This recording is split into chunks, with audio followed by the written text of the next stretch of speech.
sluggish quarter. The stock is down about 11-12% from its highs already. So the question is how much of that is priced in, but more importantly, what's the outlook from here on as well? Vineet Agarwal, who's the managing director of the company, joining in now. Thanks a lot, Vineet, for joining in. Always a pleasure speaking with you. While, on an overall basis, we did see a 5% revenue growth. It was impacted by weakness that we saw in the Seaways division. Freight as well grew just about 2.5% itself.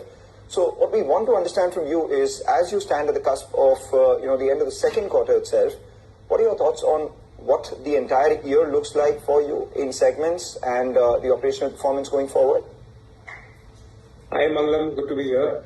It's been, the first quarter is usually the weakest quarter for us because in the year end, people are pushing sales. They are also moving, building up a lot of inventory everywhere. So that creates a huge rush of business in the end of March. And subsequently, April, May, June are slightly weaker. Also, with the onset of early monsoons has also created a little bit of a backlog in some areas. Freight is, I think, at a nominal level. Last year we grew quite aggressively, so it's coming off from a higher base. Shipping, we were expecting things to be a little slow from a margin perspective because last year was a great year. With all the global shipping market going at a high, it also helped us with the domestic shipping market. So clearly, it has had a little bit of an impact. But broadly speaking, the next 3 quarters, we are looking at good numbers. Several sectors are doing exceedingly well. For example, the automotive sector, and that is, you can see the results in our supply chain business. So I'm very positive that we'll be able to maintain the guidance of 10 to 15% on the top line and the similar on the bottom line. All right, 10 to 15% on the top line and a similar number on the bottom line itself. For the first quarter, across your sectors, could you help us with what the volume breakup was and what was the realization impact? Well, it's very difficult to give you volumes because we have such disparate divisions. Freight business doing a full truckload business, Seaways doing containers, and our supply chain business doing actually movement of automobiles for that matter.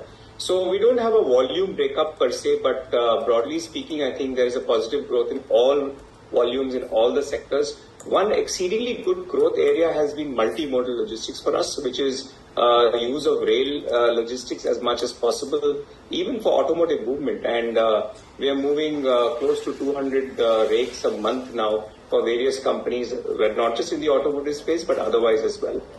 So volume breakup is a little difficult to give in our kind of a business. Hi, good morning, Mr. Agarwal. What about the cold chain business? How did it perform in quarter one? I think last year you did close to around 80 crores. For this year, what's the target? Last year, actually, we did slightly lower. We did about 60 odd crores. And, 60 crores, Yeah, we were flat this quarter, but I see again tremendous growth. We've actually removed some contracts which were not looking very good.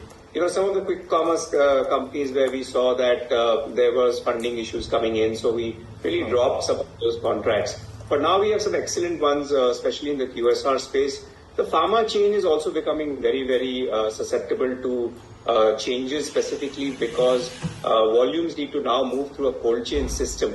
And many companies are coming together to really build a cold chain system in the pharma space. So pharma looks very attractive from a cold chain business as well. So last year you targeted 80 crores, ended up with 60 crores in revenue. What was the number that you did in the first quarter and what are you targeting for this year from the cold chain business? So the first quarter, the number was about the same as the last quarter. I recollect, I think about 15 crores. And the forward, we are looking at about 80 to 90 crores this fiscal year.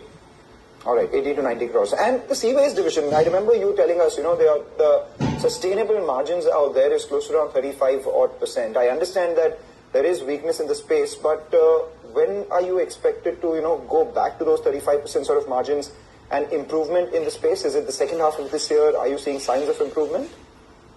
Actually, we are at higher than those numbers right now. So going down would mean that going down. So I do expect it to moderate, I would say, in the next few quarters. However, I think volumes will also come back because last year we had 3 ships that went for dry docks. We had only 1 ship this year, and that too in the first quarter. So we'll have all our ships available in all the 3 quarters for operations, which means that we should definitely drive some higher revenues and maybe try to maintain the margin structure we had last year. Okay, all right. Could you tell us how does your revenue mix look like going ahead between freight, supply chain as well as seaways? As of now, I have that rough breakup. But going ahead, how do you see things shape up? See, broadly, things are moving towards multimodal logistics more and more as we see, because that's not only cheaper for companies, but also it's green logistics. So we see a good traction, whether irrespective of the division, but definitely multi. Do you have the courage to make 8 lakhs a month, which is 1 crore a year? See, maybe a little bit more towards freight and supply chain being equal. Supply chain has done quite well in the last quarter, especially because we've seen the automotive business really pick up aggressively. We are seeing some softness in the tractor side as well as in the two-wheeler side. But otherwise, all the four-wheelers is doing very well. Earth-moving equipment companies are doing very well. So I think those have really helped that business.